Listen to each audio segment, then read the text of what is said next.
It's a day in the Windy City, baby. Woo-hoo-hoo! Ladies and gentlemen, welcome back to another episode of the Daily Dose Show. You already know. You know what we're on tonight, Alex. We're on time. We're on time. It's honestly kind of an unfortunate day. Our show today falls on 9/11, the 23rd year since the horrific terrorist attacks on our nation. Alex, do you have any words of remembrance or anything you'd like to say? It's like such a weird thing for people fucking our age, because obviously like we didn't get to experience the tragedy in and of itself, but yeah, I mean, there's so many different stories when you like obviously this day comes around and you go on the History Channel. As a kid, I always was on the History Channel, so hearing the stories and things like that, like it's just terrible. People jump. I mean, there's so many different things. Obviously, I don't even want to go into great detail about it. It is a horrific event, and yeah, today is a day of remembrance. Absolutely. For all those who, the heroes, the people who unfortunately passed, and for all the people's lives that were affected by this terrible tragedy. So, for those people, if you won't have a moment of silence for, I think that's fitting for the events. I agree.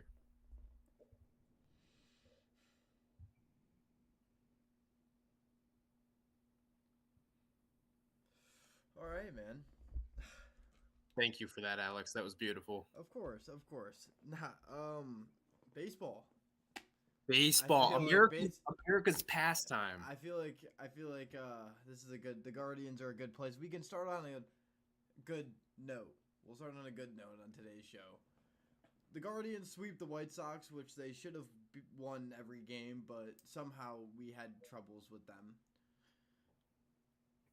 At one point, we were like 70% of their wins. 70% of their wins. For you to tell me that, at a point, we were. For you to tell me that, you must have a real pair on you, guy. It's fine. We win the series. You win 70%, but like you said, to sweep the series and get that final series dub.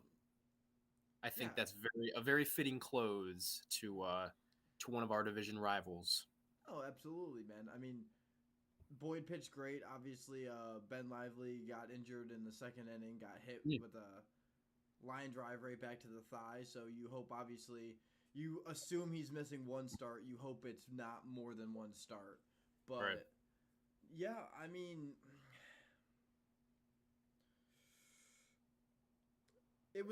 you needed it because you should sweep them. So it was one of those, like, okay, like, come back to earth moments. Like, yeah, the two of the games got a little iffy. The bullpen's very iffy. Boyd had another good outing. I mean, I don't this team we have. I named this episode the realistic expectations of Cleveland sports because I think it's time to talk the realistic. And I mean this for both the Guardians and the Browns. Like this is like I think we really need to address the elephant in the room, and we need to stop beating around the bush on like this everything and I mean like the Deshaun Watson situation, the Guardians. Like, I'll start off by asking you this question because I've been thinking about this all day. Please. Do you really, in your head, like, are you in your brain, are you 100% confident that this Guardians team can make a deep playoff run? Like, realistically, I put the bias to the side. Do you think it's gonna happen? Realistically, I'm very torn because as much as I want to believe that they can, and I do believe that they can because they have this it's like this hidden power boost that you unlock when you get to the postseason. They every time they make it to the postseason, they unlock that power boost every time. Every time. We'll see. I think if they're able to finish the season strong, they are definitely guaranteed to hit that power boost, and I think that they're going to take that into the late division, possibly even the championship round. Now, a part of me, with the way that we've been playing the last 3 weeks, I don't think we can. But that's where it becomes difficult because when I look at who we're going to be playing against, the Yankees, Orioles, Astros are the 3 teams that I can see us playing. One of them, of course, if we make it to the championship series, but definitely in the division series, we'll see one of those teams. I could see it going either way, no matter who we play in that scenario. I could see the Houston Astros winning. I could see the Baltimore Orioles winning, and I could see the New York Yankees winning. But I could also see us winning as well. So it's, I'm very 50-50 right now. I think there's still a lot of baseball to be played, even with the 5 series left that we have. The next 2 series are both 4-game series, and they're both at home. Yeah. One is against the Rays, and one is against your division rivals, your American League Central rivals, the Minnesota Twins. You have to win 7 or 8 of those games. Maybe not all 8. Maybe 6 to 7. I'll say 6 to 7. The Rays are a tough team, never a given, especially when you're in Tampa, but we have them at home. I feel like we have an advantage over them at home. The Twins, I would say the same for them as well. When we play in Minnesota, it's kind of like a 1 in 5 chance that you're going to have like a pretty like rowdy game and you're going to, show who the better team is. But when we're at home, I'm not really worried about any of the division teams. Royals always give us kind of a hard time at home. Tigers, for some reason, give us a hard time. Even the White Sox. But at the end of the day, when it's this time in the season and you really have to lock in, I think that the Guardians have an immense edge over all competition. And I'm really excited to see how this next 7 days, 8 days of great baseball is going to turn out for us. Yeah. I mean, I ask you that question because obviously with baseball is a little different, but we have to be realistic about the team that we have. And the team that we have, obviously when they are playing at their best, is a very dangerous team. Right now, Jose's not playing his best. Josh Naylor's playing all right. Right now, Lane Thomas is stepping up. Kwan's starting to step back into his shell. Manzardo's been coming up clutch for you. Like, Noel's been struggling. This is the longest he's gone, the longest amount of games he's gone without hitting a home run in his career. Yep. Obviously, it's like 9 games, but like still, nonetheless, it's when we're going into the playoffs, you just have to remember that you could see one of 2 teams on any given night. Yep. And to be fair, they go in spurts, so they could go through the whole playoffs just cooking. They could go into the first round and suck. Like, you really don't know. You have no idea. And to be fair, that's what a lot of teams are like that, but I feel like with the Guardians, it's very, like, it's very put in the pudding. Like, this team is very inconsistent, but when they are on, like, they are one of one. And it shows because even with the inconsistencies and all of that, they're still on the top of their division, a division where 4 of the teams might go above 500. That's that's a good division. As much as people hate on this division, like the AL Central was one of the better divisions and tougher divisions this year. Definitely. So, yeah, and I mean, you sweep the White Sox. You obviously have 2 big series coming up. I mean, with the Rays, like, you definitely need to win 3 of 4. With the Twins, you definitely need to win at least 2. Definitely. If you have 8 games, if you could go out with 5 of 8, above 500, you should be good. Because you're 6.5 over the Twins right now, yeah. and 4 over the Royals. 4? Did they not play today? I don't believe they did. Okay. So, because I know they were 3.5 yesterday, but I know we won, obviously. So you're 4 games. Yeah, you're 4 games up. Obviously, the half game is going to go away once the end of the season comes around because everybody plays the even amount of games. But they are playing currently on live television against the New York Yankees. I don't know why I didn't notice that because I have the game on right now. It's on live? It is on live. It is on ESPN. Ooh, mama's cooking. Mama's cooking. You're right.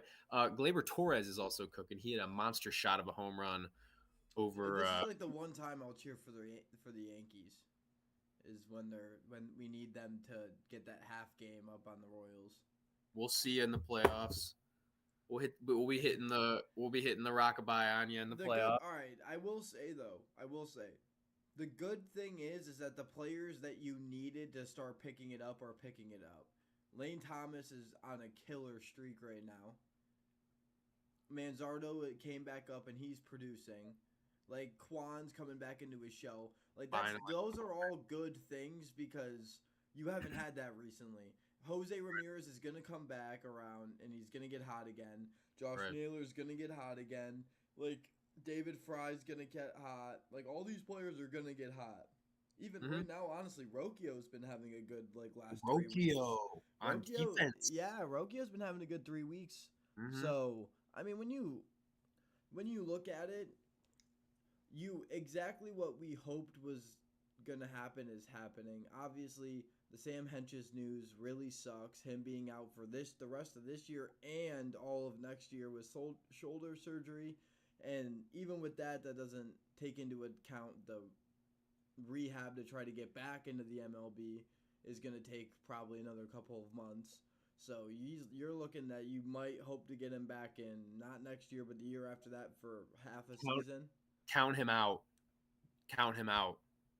When you talk about the bullpen or you talk about anything, starting lineup, bullpen, whatever, don't count him in because, I mean, who knows? By the time he even comes back, he may not even be able to be on the team, you know? Exactly. And that's a dude that I was reading about this earlier. If he returns, he will be 30 when he returns. Now, obviously, Matthew Boyd and all that, like, obviously, Alex Cobb, all those players. So we're not saying that the age is that big of a factor, but getting shoulder surgery and being 30 by the time you would come back from shoulder surgery is a different beast. Tommy John's that's one thing, but shoulder surgery, that is because he may never play baseball again. Like that, this could be the end of it. Right. But I mean, yeah, and that's another thing. Like with the Guardians and this bullpen that we talk about and how great it is. Like they haven't had Trevor Stephan all year. They really haven't had Sam Hentges. They haven't had Sam Hentges really all year. Right. No James Karinchak. Like those are 3 players that the last time you went to the playoffs 2 years ago, all were such a big part of your bullpen. And right. None of them are right now. All of them you haven't had them.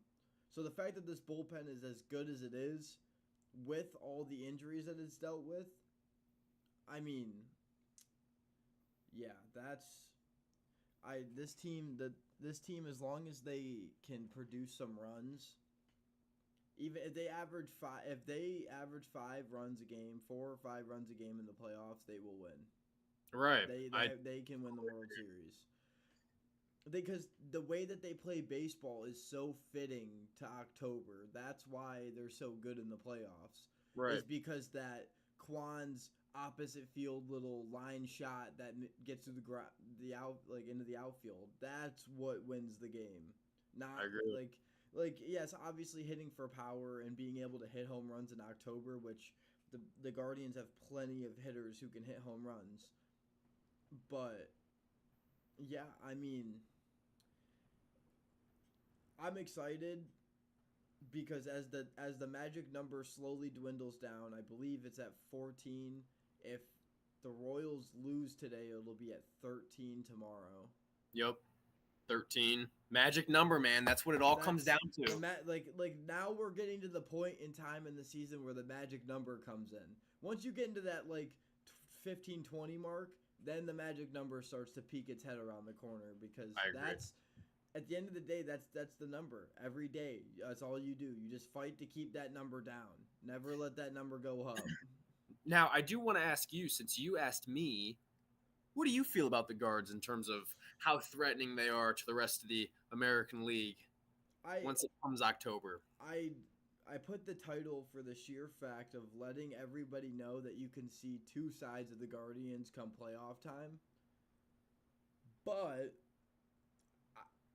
that doesn't mean that I don't think that I think the Guardians can win the World Series, but I'm also would not be surprised if this team lost in the first round of the playoffs. I agree.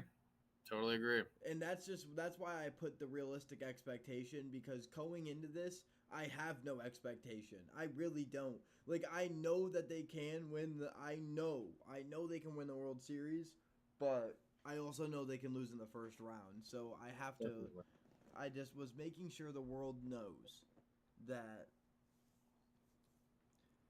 I think the guards are I think the guards are a very solid team when they play like it. When they don't, they are one of the worst teams in the league.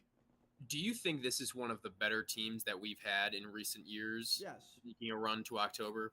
Better than the 2022 team. Definitely. And that team was very pieced together with a lot of call-ups and just kind of guys that we had around.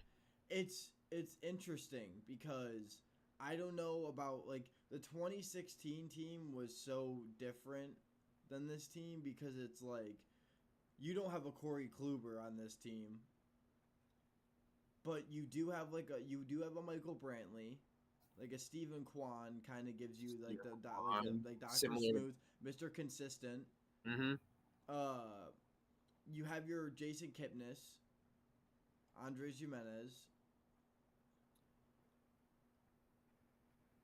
I was waiting for Jose was there. Jose was there. Yeah, and right. then obviously Lindor, your shortstop, is where it hurts. Right. The pitcher is where it hurts. The catchers, I mean, I don't even know. I guess I honestly would rather have Roberto. Because playoff Roberto was a different beast. Oh, man. 2016 Roberto Perez was a different guy. Ebo in the playoffs used to go crazy. You have Josh Naylor, who's definitely better than Napoli. Mm-hmm. You have, Napoli. Party at Napoli's. But I'm trying to think of who were the outfielders on that team besides Brantley. Wasn't Bradley Zimmer in the outfield? No, not 2016. He was not on that team. No. Who else was in there? Well, I know Coco Crisp came in late in the season and played. Center field. Lonnie Chisenhall. Yep. He played right field. Michael Brantley played left. So who would have played center? I mean, I know Crisp used to come in and play, but not like he wasn't our everyday guy. Center field. Who was that? I don't know. But I guarantee you will know it. You know what? You look it up. Why don't you? I can look it up. I was going to, but I know you'll be able to find it more quickly than I will. But that 2016 team, not even just their lineup, but their bullpen was deep. I mean, they had honestly one of the best rotations and lineups behind that with the bullpen and closers. Cody Allen, what is he, second in franchise saves behind Clase now? Yeah. Dude, he was a dog for us. He used to take care of business. I was never worried when Cody Allen was pitching. Great games, a lot of great memories from that 2016 season. As we wait for Alex to find who our center fielder was for the 2016 I'm getting there.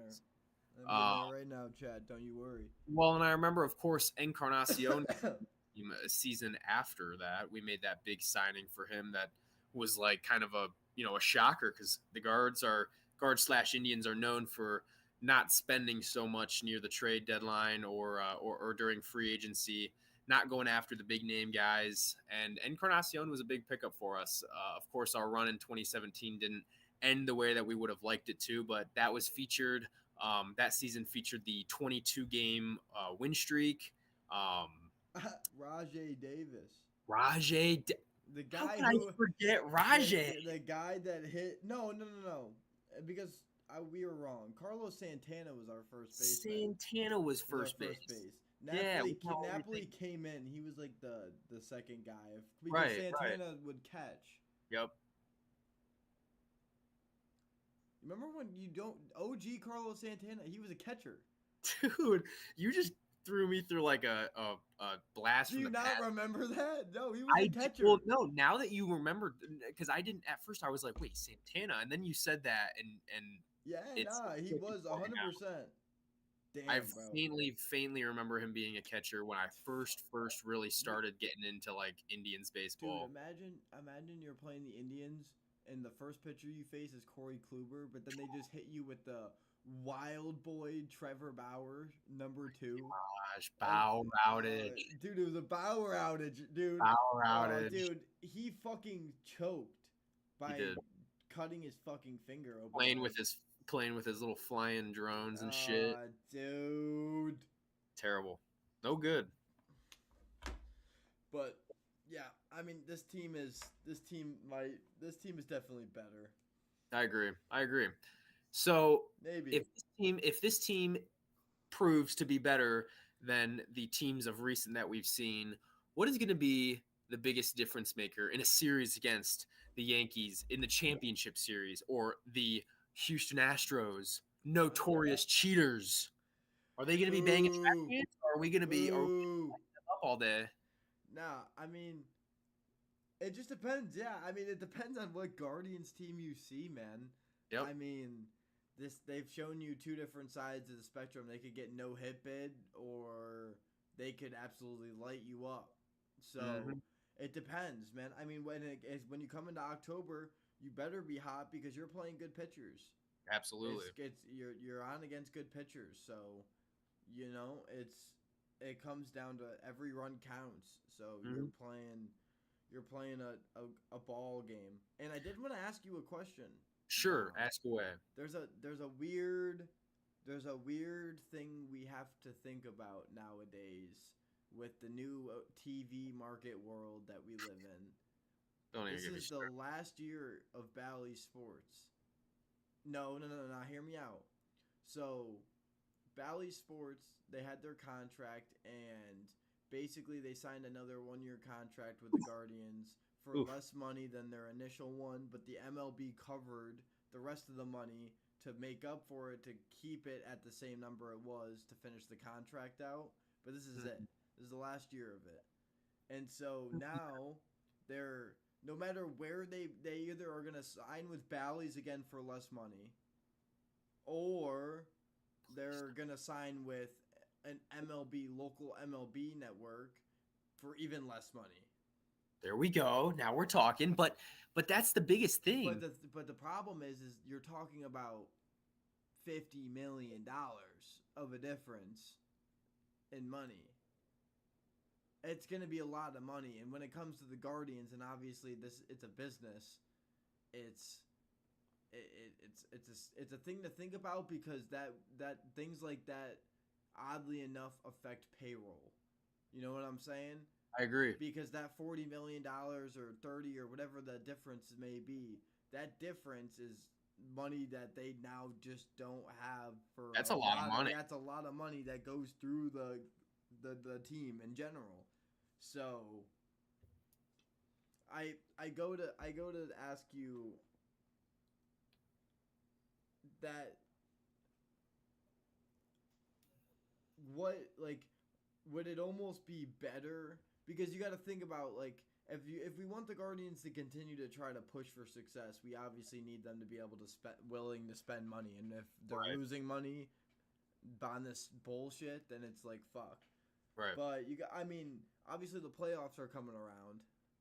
So would it almost be better for them to sneak themselves into the wild card, potentially win more, and make more money off of ticket sales and merchandise and everything, and then pray that it's obviously not gonna be a $30 million thing, but they definitely will make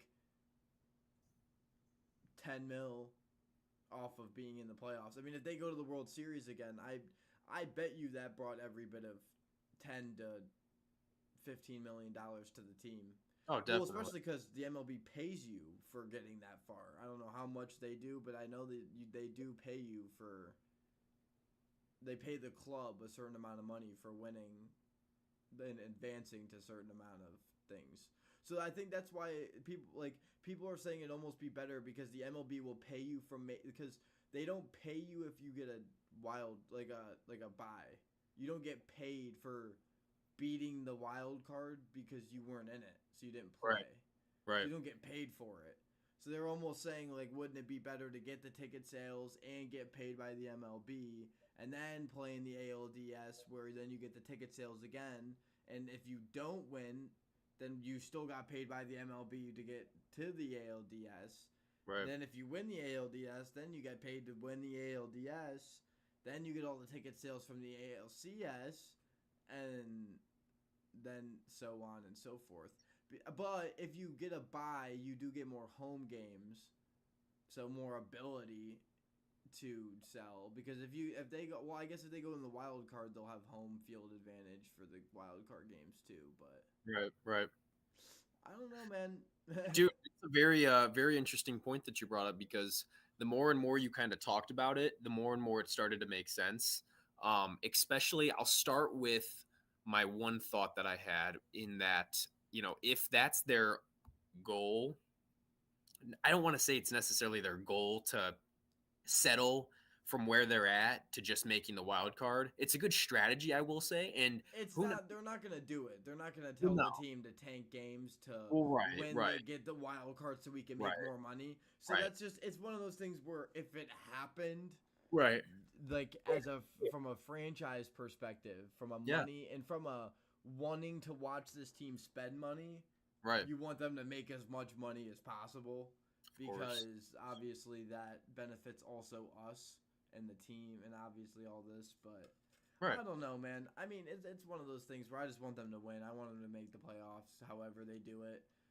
If they get a bye, I mean, I don't know if it plays out good for them or bad for them. To be honest with you, I'm scared if they get a bye that it might play out bad for them. Yeah. Because it will throw them out of rhythm, especially pitchers, because obviously pitching every certain amount of days they get superstitious about that, pitching their days. I also do, that's very true. Yeah, I think that I'm kind of torn again. Another torn decision between whether I think playing earlier on and playing in that division series would hope more than just the wild card. But if so be it, the wild card. I feel like getting that play in definitely will help your case for making a deeper run. Yeah. I mean, there's certain teams like the Yankees and I would say probably like the Dodgers, maybe even the Phillies. Those kinds of teams can go and have that week off or have those. I don't think the Yankees could. I think the Yankees would get cooked. Yeah. Really? Okay. I don't. Their pitching staff is already very their rotations already. I think for the Guardians, I think it might help them for the sense of you have players that are battling injuries from the season that they can kind of heal a little bit, hinting more at David Fry. Yep. Because I know the reason he hasn't been catching is because he's injured and has been playing injured. So, also probably part of the reason why he was struggling for a little bit. But, and that sucks because obviously if Bo Naylor's not going to catch, it was nice to have David Fry as a crutch. Now you're kind of forced to play your card with Hedges, who had a home run today, may I add. Yes, Hedgie. When Hedges hits a bomb, man, it's just like, it's a good day, man. Life is good if Hedges hitting 100%. And honestly, it's weird because every time I watch Hedges and he plays, it seems like his batting average should be way higher than it is. I saying. feel like I always see him getting hits. That's what I'm saying. I've seen him with a couple 2-hit performances. Right. Like right. I'll be like, Hedges is 2 for 3. Like who the fuck is this guy? Yeah, where'd he come from? Right. Like yeah, I agree. No, 100%. And I love. I think this team is fine. I think they're good.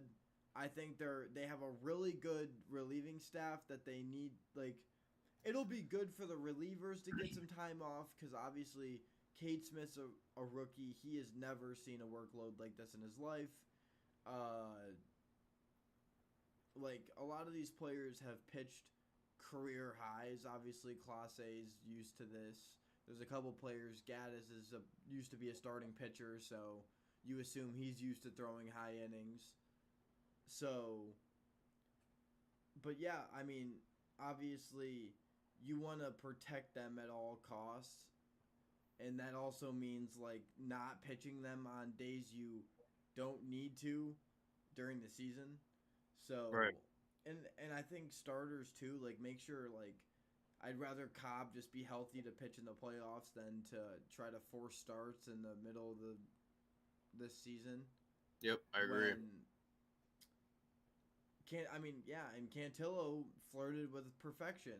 So, I mean, it's interesting because you do feel bad for Cantillo because every time he started, it was against a top 10 team. Oh yeah, so he finally got fed a White Sox team, and he absolutely destroyed them. I mean, he was absolutely just flirting with straight perfection for 7 innings. 10 strikeouts. 10 strikeouts.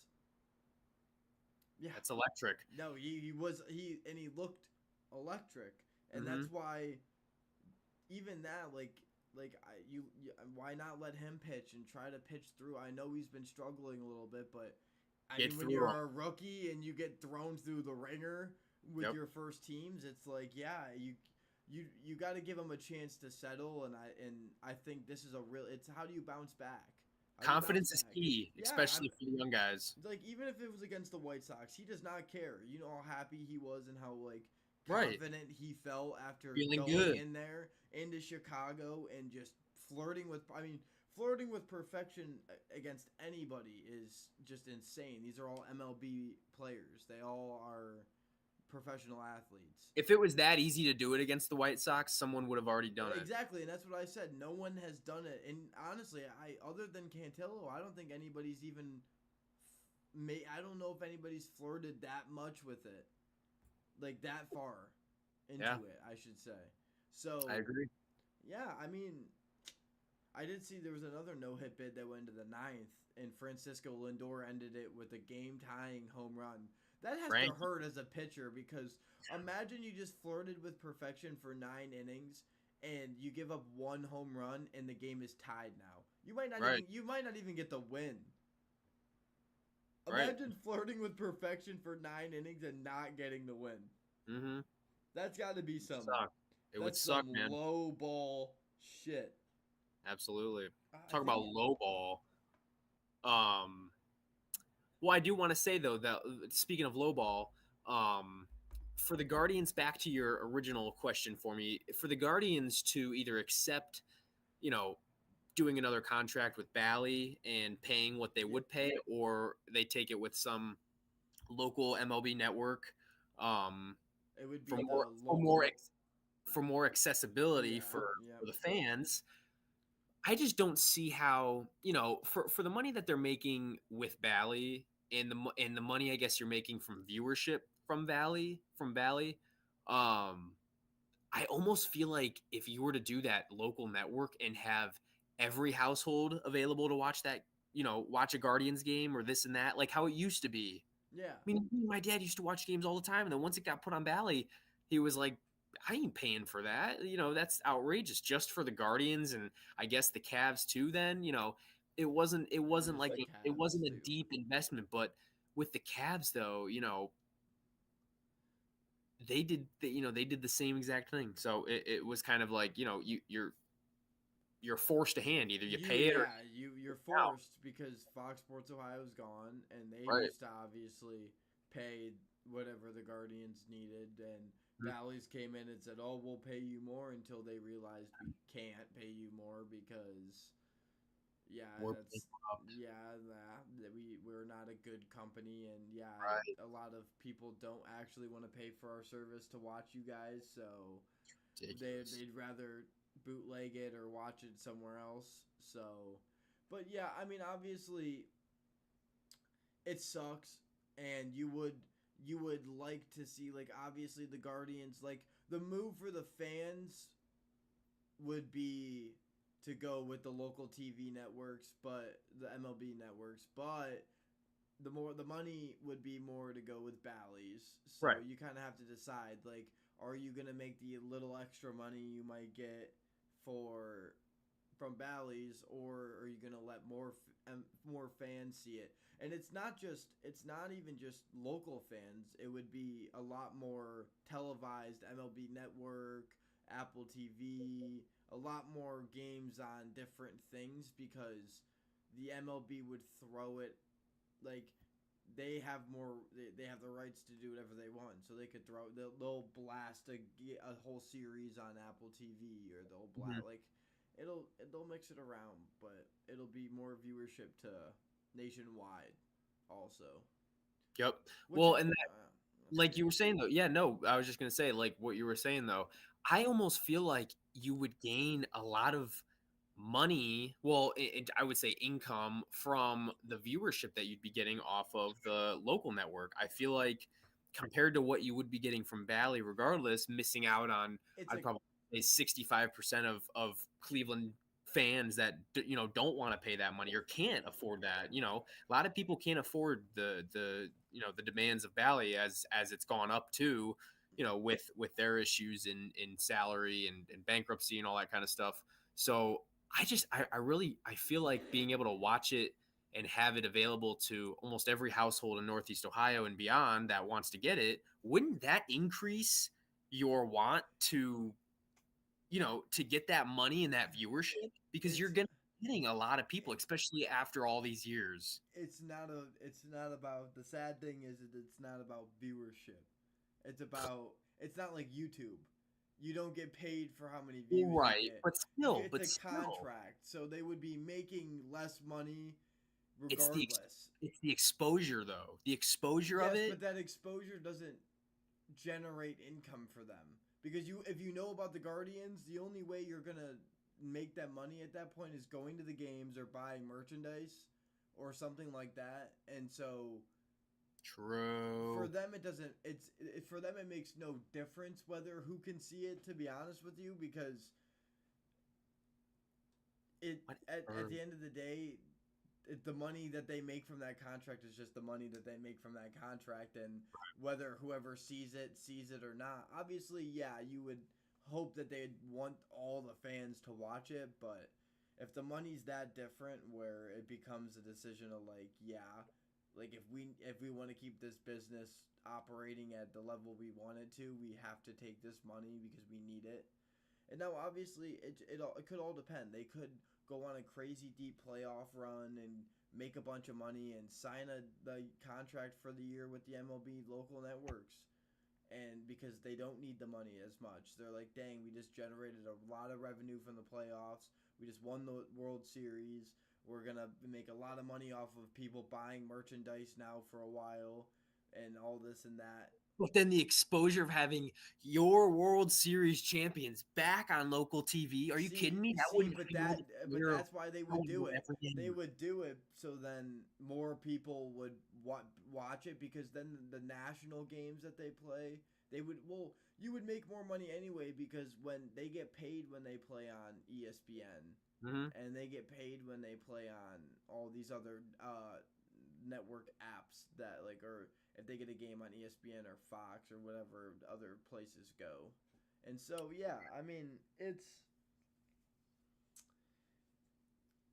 an interesting topic to discuss, but we did just ramble about the Guardians for 40 minutes, and It's like 40 it's minutes. been 40 minutes, and we do have some Browns to talk about. We do. We do. We could keep talking guards all night if we wanted to, I but could talk about the Browns forever too, but I do just want to make some main points because obviously it's I like the first week of the season's weird because obviously there's a lot of jitters and stuff, and the second week is almost more important than the first week because the first week could be really bad, but we've seen so many teams have bad first weeks and then come back and be great teams. Right. It's communication. If it's about how you can respond to it, can you understand what we did wrong?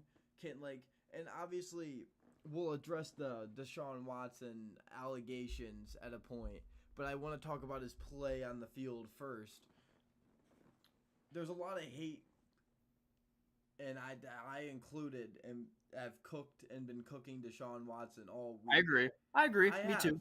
I've been absolutely flaming him. Me too. But it's week 1.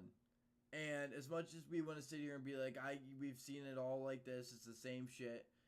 Exactly, but we've also seen the Ravens games, and that was after he got started playing and started getting into the throw of things. He's looked like this the first time he plays every time. I don't know why. Week 1, he has never looked good. He has never looked good the first time he has come out any time. Whether it was this season, last season, after the injury, he's not we at this point we could throw out the fact that week 1 Deshaun Watson is gonna look fantastic. And honestly, week 2 Deshaun Watson is probably not gonna look that great. But he's gonna look a little bit better than he did today. He's gonna keep getting better, and he's gonna keep. Guess what? Week 3 is gonna come, and the good thing is that after you played the hard team, which was the Cowboys, and you got fucking shown who you are.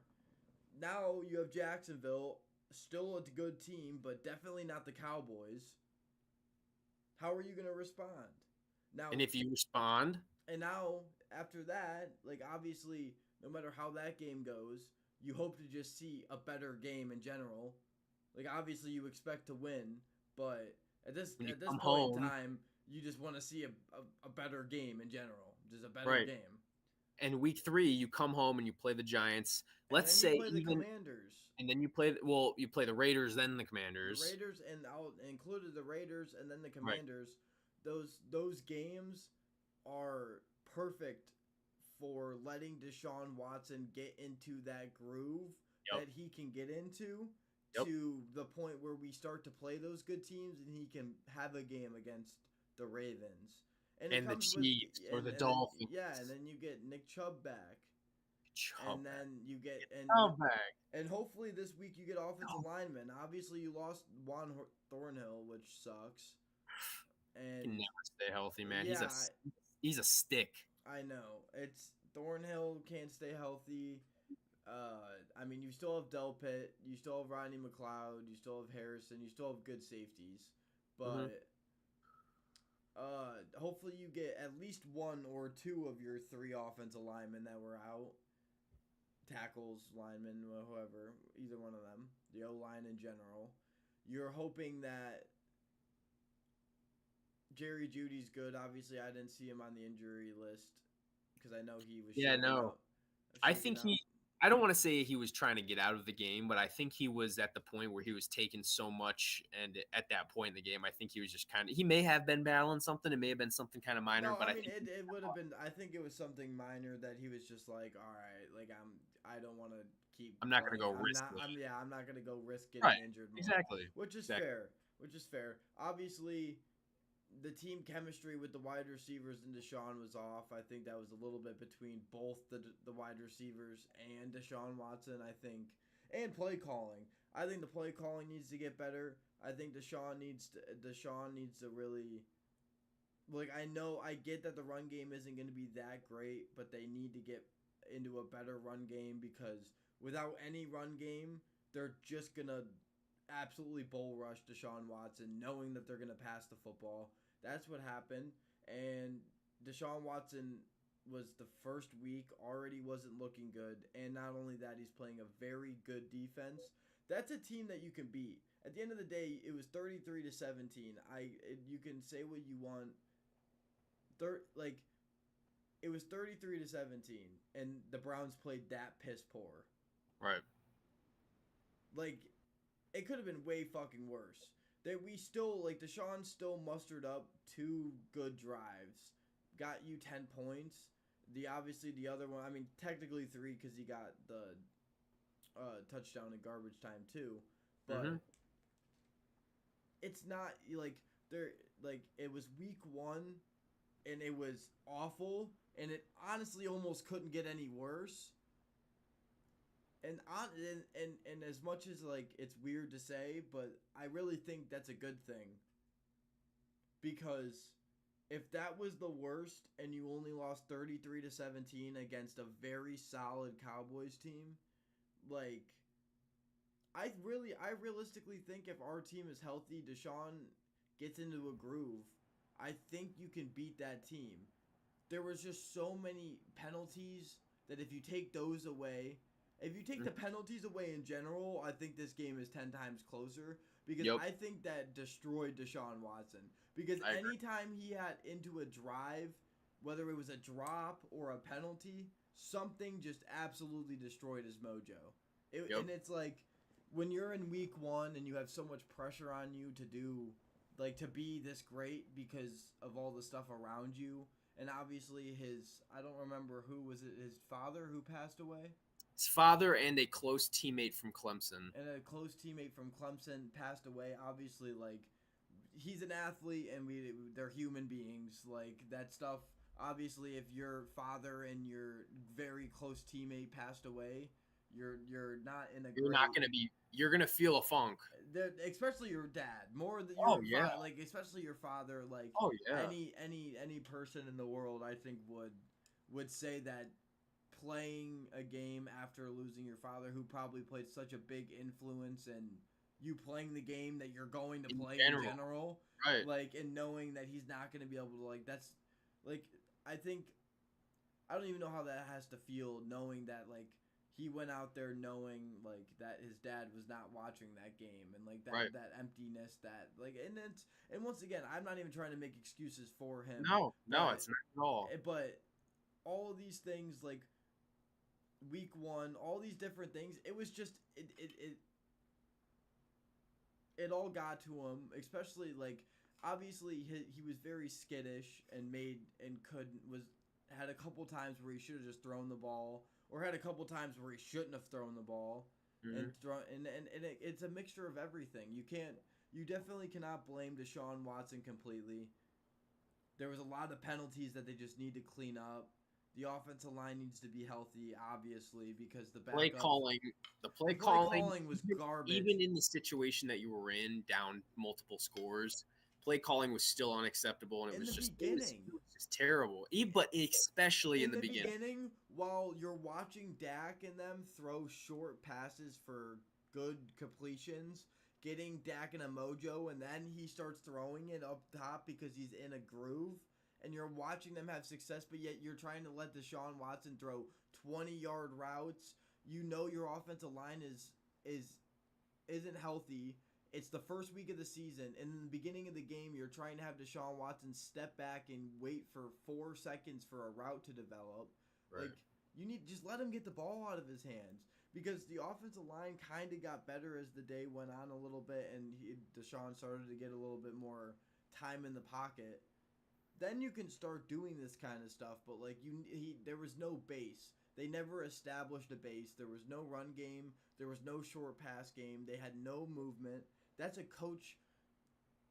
That is a coaching that is a play calling issue, because a lot of those plays we were watching, like, nobody's open. They're running weird ass routes. They're running straight routes, trying to look for It's like, why you have Elijah Moore, Amari Cooper, Jerry Jeudy, who are good route runners, and you're not running 5-yard, 10-yard routes that he can get the ball out quickly. Like, you're telling me that those just don't exist in your play calling sheet. You're not running the ball more with Jerome Ford. You're not running any screens with anybody. Where's Deonta Ford? Or you're doing it, or you're running screens on 3rd and 12. Like, it didn't make the play calling did not make sense. They were playing backwards. and it was not good to watch. I think they just didn't good. They thought Deshaun. I don't know if they thought Deshaun Watson was going to be like so ready and primed up or something, but like they just didn't they didn't give him a chance to settle in, and it showed until he settled in towards the end. That was it. Well, and he couldn't really even get settled in because it's just once you're not settled in against a defense like that, they know how to control you for the rest of the game. Right. And your whole team. Yep, I agree. And that's what we did so well last year. That's why our defense was so good. Was because we controlled other teams' entire team. Mm-hmm. And so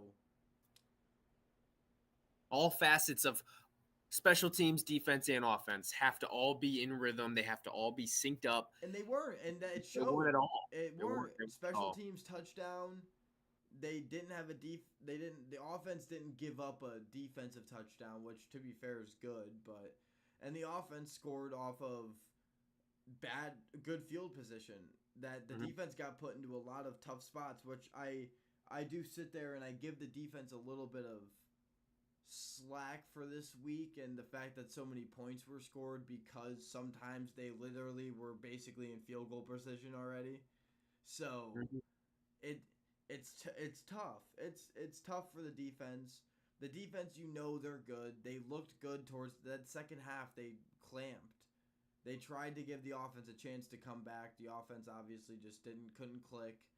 And so you look forward into the week of Jacksonville. Obviously, we can, if you want to, we can watch the game and stream. I think we should watch the game and stream. We can sit on the couch. We could watch the game. And then we can stream the game on TikTok, and then we can put our faces there. And obviously we'll have we'll have the game on like the other TV so we can watch it in real time. But I like that. We'll react to it on Streamies. And then even if you want to, we can just I definitely could. Never mind. I was trying to cook, but he's trying to cook. I was trying to cook, but there's no cooking involved. Mm-mm. But yeah, the Browns obviously play Jacksonville, a team that they beat last year. They should beat, and if the offense can get into a rhythm, any kind of a rhythm, they should beat this team because the defense is so dominant. We're looking for anything better than what Deshaun Watson gave us last week. Obviously, I'm about to get to the other part of the Deshaun Watson's issues that are off of the field, but the on the field stuff, he needs to drive. Obviously the pressure is even building higher and higher and higher, and it's really not going to get any better until he performs at some kind of decent rate and has some kind of success for to be honest with you, until like the playoff time comes around and the Browns are competitive with Deshaun Watson as a quarterback. Mm-hmm. Nobody's gonna care. They're gonna throw him under the ringer. They're gonna talk about how he's bad and inaccurate and whatever and just not good. Never be the old Deshaun. But yeah, I think you just need to see a little bit better. You hope to see him connect on at least one passing touchdown that looks good. Connect with that and you hope to see just. I hope he throws the ball less, first and foremost. He should not be throwing the ball that much. That's not how you get your quarter. To be honest, that's like just letting your quarterback run around and throw the ball with no like actual intent and play calling to get him like built up and success. Like half the time he was just throwing the ball away or throwing for his life or like so. You just hope he throws the ball less and for a better completion percentage. You hope to see him at least get one passing touchdown. You love to see 2 or 3. You're hoping, if he gets one, you hope to see maybe a rushing touchdown from him. You hope to see the rushing game get in general. Jerome Ford, obviously, you look for him to have a better game. You hope to see Donta Foreman at some point in time. Pierre Strong on the screen game and stuff. You have so many weapons. Obviously, you hope Njoku's all good. But sucks, man. Yeah. We did sign a tight end today to our practice They squad. signed a couple. They've made some moves with the tight end department. Mike Bell is back. Bell, thank you. Come again. Obviously, you have. Yeah, I mean, we'll have a lot more to talk about on Sunday while we're watching it because obviously we'll have a little bit of a pregame. Of course. It's you got to see who you have on the team, who's playing, who's healthy, and obviously hopefully you get a couple offensive linemen to protect Deshaun better. Hopefully open that running game up a little bit more. Righto. Those are big because obviously like a lot of what the Browns want to do is play action. Play action? Yeah, they like to run the ball and then go off of that with play action passes. Yeah, I agree. Because it opens up the field. That's what they did with Baker. That's what they want to do with Deshaun, especially with his mobility.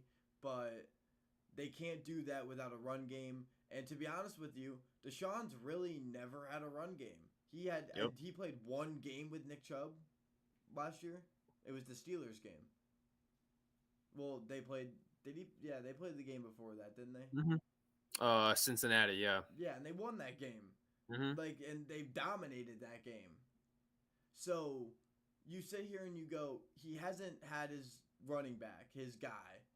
He's been playing with and really like, yes, we want Nick Chubb to be healthy and we want him to come back 100% because he is insanely vital to this team because when he comes back, the opportunity that he gives the Browns and the play action game and just the run game in general and being able to give him rest and put out Jerome Ford or Donta Foreman or Pierre Strong, like that is so much better. Like this will, yeah. I think I'm not completely like I know a lot of people are just completely digging the Browns out, throwing them out, like not a playoff team. This team has so much potential.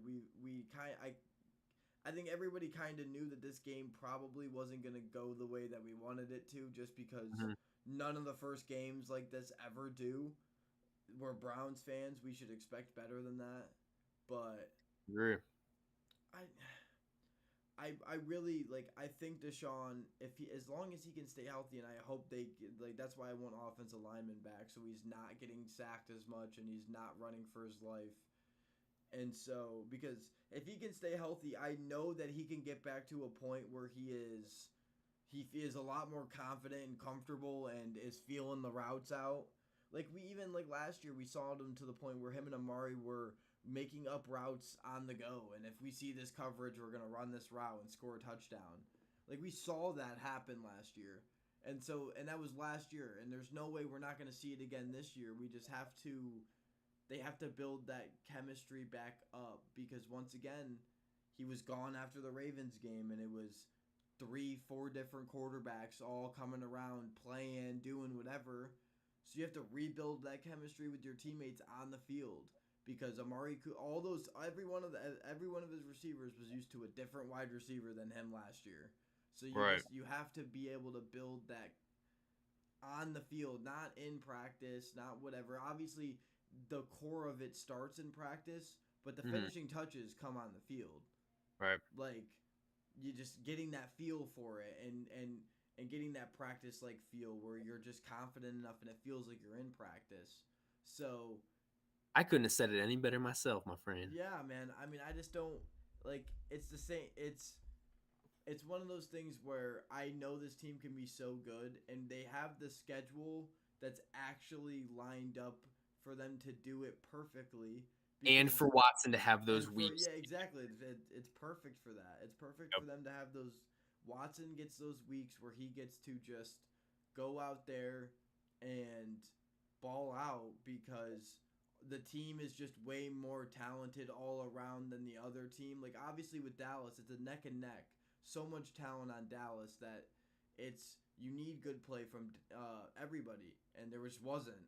So then now you're going to a team like Jacksonville, where obviously they're still an upper team, but it's not the Dallas Cowboys. You hope that this time you get better play than you did against the Cowboys, and you go into Jacksonville and you fixed your mistakes enough to beat the team that you should beat. And then you go and you play 3 teams that you definitely should beat, and because you're just way more talented, and that just gives Deshaun Watson a lot more time to just settle in, because obviously it's still the NFL, but to just get confidence. Because if you can go 3 games in a row where you're just feeling it, even 4 if we go into Jacksonville and do what we should, that's 4 games in a row. Like, then you start getting into the tougher opponents, and you're way more confident. Mm-hmm. You're just way more confident. Yep. And so, it's gonna be a difference maker for sure. It could be a difference maker. You hit the nail on the head. Full explanation was great. Couldn't have said it any better, like I said. That's what I feel about Browns football right now. I didn't want to crash out because obviously the last time I was on here, I crashed out. I crashed out. Crashed out for sure. I was done. But obviously, and I didn't want to fit us into our time range of trying to. I knew we could quickly talk about the Browns. Of course. But I do. The last subject of the day has to be the bread and butter, the elephant in the room. Our boy Deshaun Watson is under some allegations. Like we haven't heard that one before. There's a lot of memes about it. New. There's a lot of jokes about it. Obviously, he had a press conference today talking about it where he strongly denies the allegations. And so there's a couple questions that I've been seeing from people, and a couple things that obviously people have been talking about is, 1, what does that mean for the Browns in terms of his contract? And 2, is it true? Mm-hmm. And what's going to happen? And I do want to note a couple of things. A, if it is true and the NFL and the Browns weren't aware of it, the Browns will go to court and probably void out the rest of Deshaun Watson's contract, including the guaranteed money that he was supposed to get. Because in the contract it states as long as they do not know, or the NFL and the Browns, as long as they did not know about this incident, then they can legally sue him basically to make sure he doesn't void him out of his contract. I wonder why that information hasn't come out yet.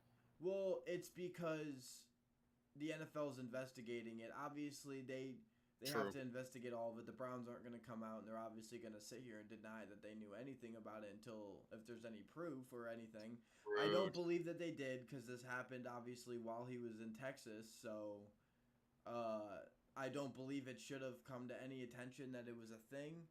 I mean, I'm assuming Deshaun Watson wasn't going to snitch on himself and try to throw any more cases into the fucking fire. Right. So, yeah, I mean, I think it's one of those things of he's an easy target. You pray that it doesn't have any. The only thing I will say is there have been a couple that have lingered, but the NFL haven't done anything about it. They've pushed them off, never looked into any of it.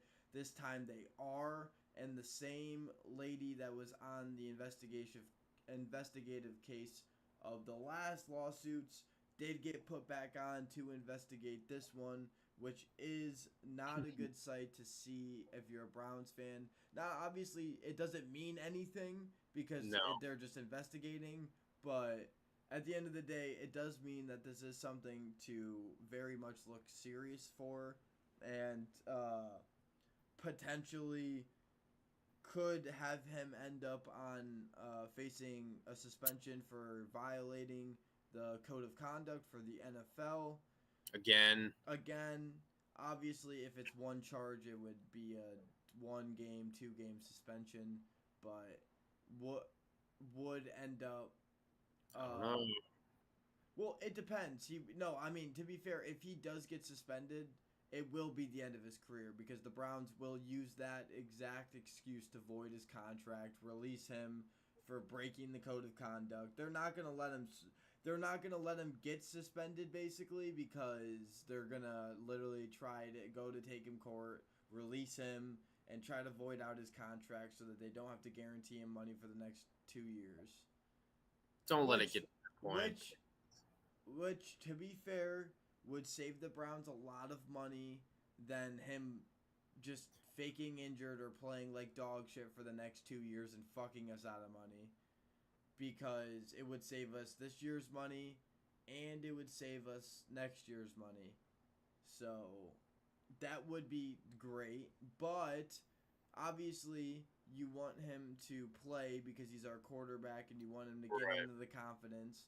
So you pray he doesn't, but if this becomes true and he does get suspended, you just pray that the Browns had no idea that this was ever a thing, because if they didn't, then at least they can void out his contract. You can play with whatever, and you can figure out the quarterback situation at a different time with more money in the cap space, because you'll get a lot of money back.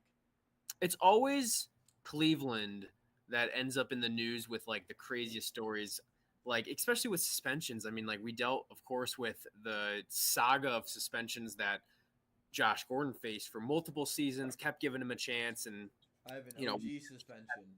Just kept giving him all these suspensions.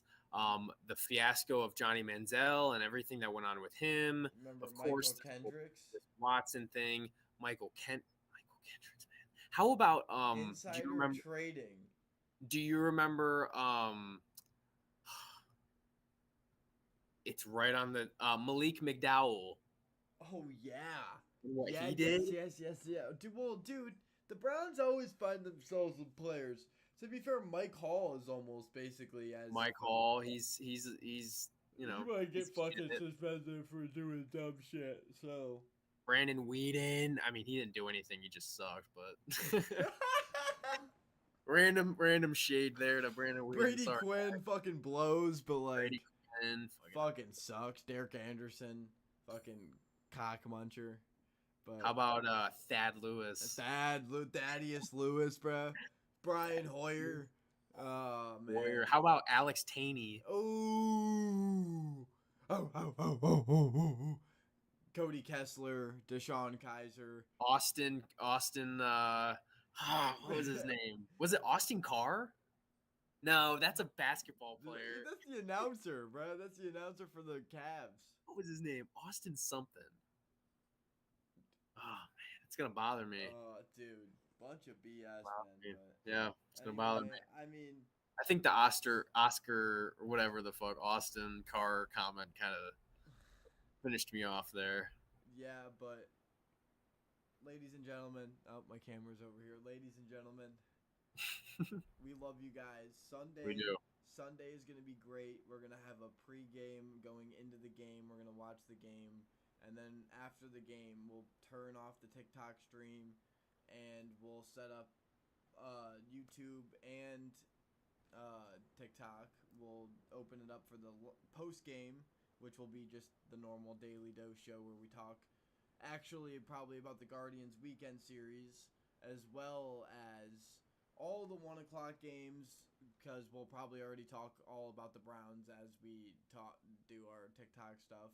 So we'll probably be Brownsed out at that point. We'll probably want to talk about what's going on around the league, fantasy football, and then obviously the Guardians in their weekend series against the Tampa Bay Rays. We will talk a lot about that, how the Guards did, what that means with them in the standings, and just overall in general. But Sunday's going to be a big day. Don't forget, hit the like button, subscribe. It's been Alex at The Daily Dose, Dom, the co-host. We are excited for the next upcoming show. I mean, the next upcoming shows in general. Obviously, football brings in excitement.